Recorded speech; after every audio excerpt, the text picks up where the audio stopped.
남편 때문에 썩나서 못 살겠습니다. 저희 부부에게는 10살과 6살짜리 두 아들이 있는데요.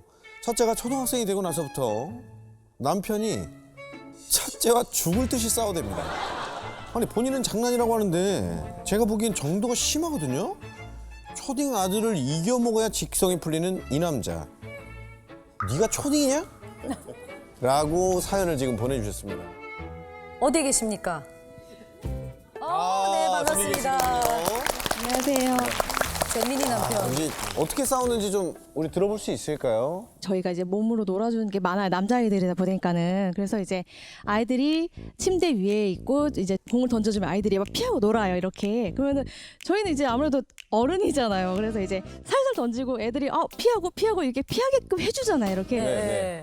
근데 이제 하다가 점점 하다 애들이 너무 잘하니까 이제 이걸 진짜 힘으로 막 120 막 이렇게 120 이렇게 이제 힘으로 던지는 막 거예요? 던져요. 이제. 근데 이제 10살은 잘 피하잖아요. 아무래도 이제 빠르고 이렇게 하니까. 근데 6살짜리는 아무래도 잘 맞잖아요. 그러니까 못 맞고 이렇게 하고 아프다고 막 이래요. 근데 한 번 뭐 얼굴에다 팍 던져가지고 얼굴 팍 맞아가지고 얘가 빨개지면서 막 우는 거예요. 그래서 그리고 나서야 이제 얘가 이제 끝난 거예요. 이제 그게 거기서 이제 끝난 거예요. 좀 심각해야 끝나는구나. 네, 그리고 또 다른 거는 이제 저희가 이제 베개 싸움을 막 이렇게 하게 됐어요. 이제 또 몸을 놀아주는 건데 한 대 좀 심하게 맞았나 봐요. 이제 예상과는 달리게 너무 세게 맞았나 봐요.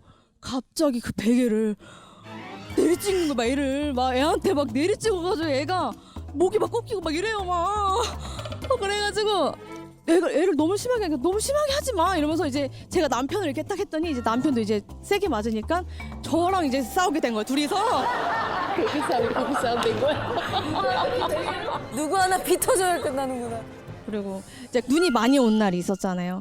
놀았나 보다. 그래서 이제 근데 그날 이제 같이 나가도 놀았대요. 그래서 되게 재밌게 잘 놀아줬다는 거예요. 그래서 그래 다행이다 잘 놀았나 보다. 그래서 이제 애들한테 물어봤어요. 애들아 어떻게 아빠랑 눈놀이 재밌었어? 그랬더니 둘째가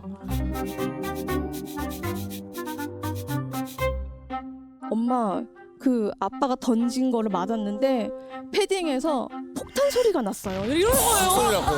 폭탄 맞는 줄 알았어요. 이러는 거예요. 그래서 정말 경쟁을 좀 하는 건가? 약간 좀 심하게 하는 것 같다. 약간 그렇게 생각이 들어서. 근데 왜 항상 피해는 둘째가 뭐. 아버님께서 평소에 좀 자주 하시는 말투가 좀 몇 개 있다면서요? 아니 이제 애들이 자기 말 안 듣고 막 이게 밥 먹을 때도 막 하루 종일 걸려요. 막 애들은 그렇잖아요. 그렇죠. 그러면은 내 집이니까 나가래요. 내 명의니까 나가. 이러는 거예요. 내 명의 명의니까 얘기까지 너 이 나와요? 집에서 나가. 이러는 거예요.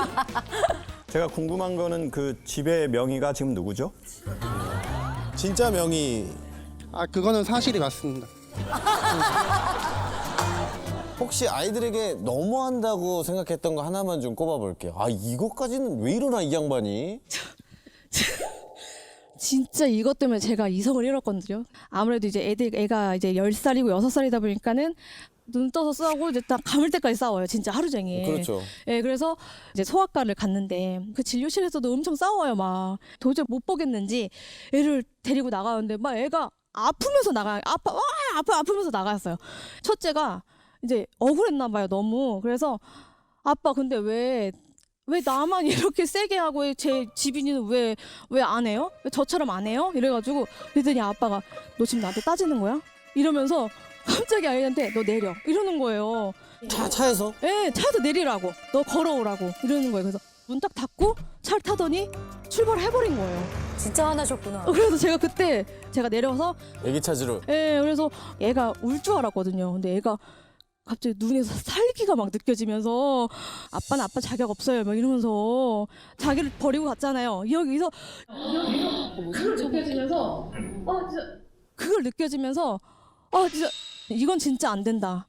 그러니까 지금은 아이들이 어리잖아요. 이제 좀 있으면은 이제 5학년이고 6학년이 되면은 당연히 이제 힘으로도 안 되고 그럴 텐데 이 아이랑 부딪히면 이제 완전 틀어져 버릴 것 같은 거예요. 나중에. 예, 그러니까 멀어질까 봐요. 아내분이 지금 정말 많은 얘기를 하셨는데 다 진실인가요?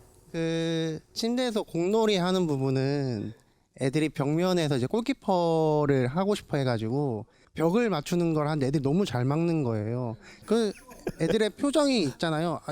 이거밖에 안 그거밖에 되냐. 못 던져? 예, 약간 승부욕을 약간 자극해주는. 승부 자극해주는. 그 한창 이제 월드컵 보고 나서 좀 많이 그랬어요. 네. 베개 싸움은요? 아, 베개 싸움도 이제 어쨌든 2대1로 이제 받아주다가 이제 제가 이제 30년 넘게 안경을 쓰다가 라섹을 했어요. 근데 라섹을 하고 이제 한두 번씩 눈을 맞으니까 너무 시리고 아프더라고요.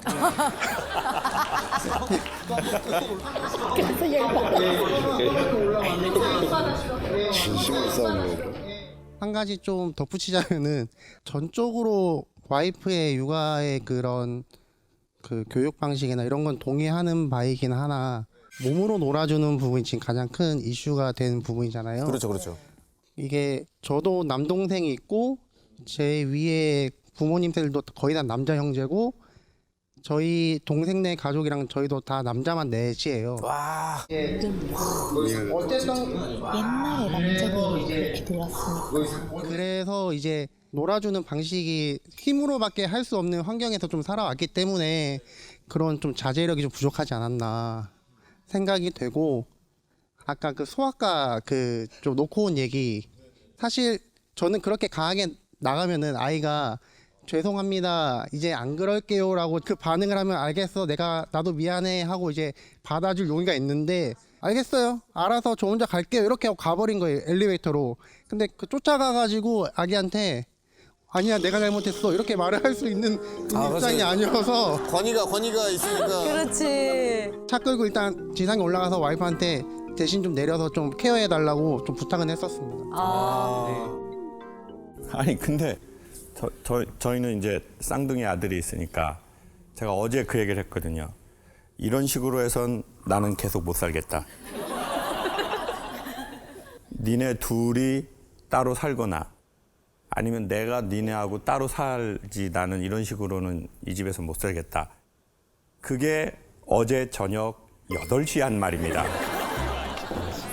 아니 제주도에 쌍둥이 애들하고 한번 간 적이 있는데 이 새끼들이 둘이 그러니까 끼들이라니요. 왜냐면 얘네 쌍둥이니까 형이고 나발이가 없어요. 더 싸우지. 그리고 저는 이제 어떻게 하다 보니까 옛날 사람이 되니까 이 새끼들이 어른이 있고 아빠가 있는데도 지들끼리 큰 소리를 내? 그러니까 이거에 대한 제가 화가 있더라고요. 이 새끼들이 집에 어른이 있는데 쥐들이 어른인 줄 알고 그거에 대해서 제가 막 순간 이렇게 되더라고요. 그리고 또 이제 한 2번, 3번 경고를 줬는데 이제 막 그러니까 거기가 한림 지역이었는데 거기 이제 양배추 밭에 내려버렸어요, 애들을. 그래서 제가 아까 그 얘기 하길래 너무 놀래가지고 내려, 나가. 나가. 양배추 밭으로 가. 그래가지고 애들 둘이 거기 시골에 아무도 모르는 데인데 양배추 밭에 이렇게 그래서 저를 가버렸어요. 너무 화가 나가지고. 그래가지고 이제 마을을 한 바퀴 쫙 돌고 이렇게 오니까 거기 둘이 이렇게 있더라고요. 양배추밭에. 양배추 밭에.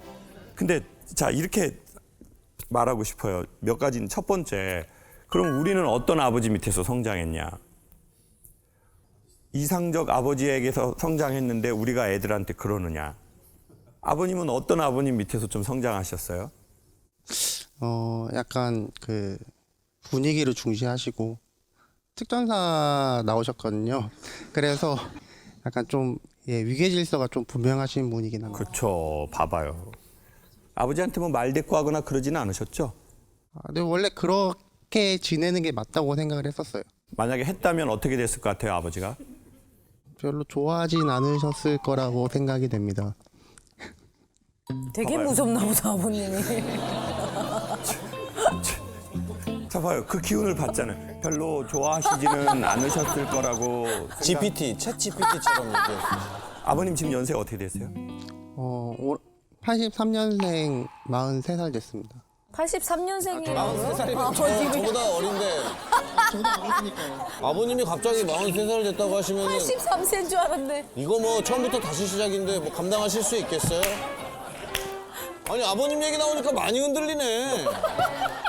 뭐 어렸을 때 아주 모진 세월을 겪으셨네 보니까.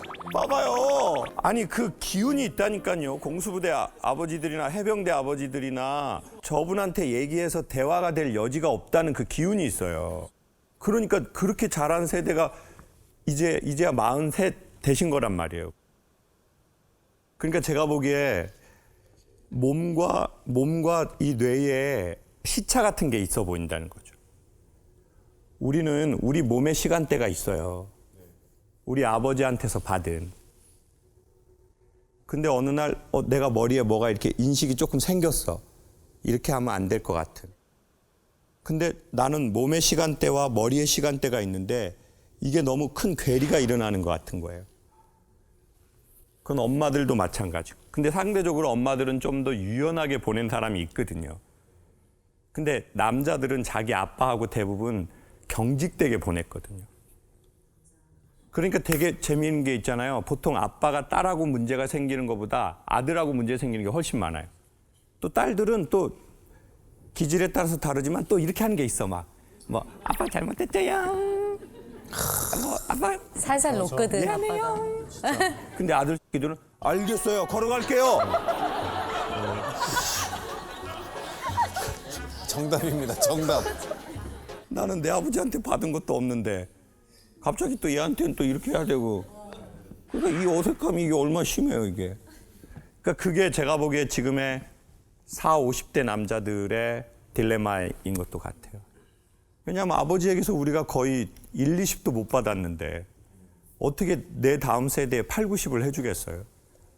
솔직히 전 그거 자체가 무리라고 생각해요. 그 시간을 제가 보기엔 극복 못할 거예요, 우리는. 어쩌면 인정하고 여기에서 조금만 더. 그래서 저는 어떤 의미로서는 말입니다. 좀 저는 질서가 또 필요하다고도 생각하거든요. 네가 뭐라고 해도 안 되는 건 딱 안 돼. 이게 저는 나쁘지는 않다고 생각해요. 근데 이제 문제는 뭐냐면 그 선에다가 이제 전기를 막 휘감거나 철책을 두르거나 이제 그것이 부모가 생각해야 될 것이지 그렇지 않고 아예 아웃라인도 없어요. 그게 과연 그러면 교육이 나가야 할 바인가? 그렇게는 개인적으로는 생각은 안 하게 되더라고요. 이거에 대해서 서로 집에 가면서 조금 얘기합시다. 네. 응원합니다, 아버님. 네.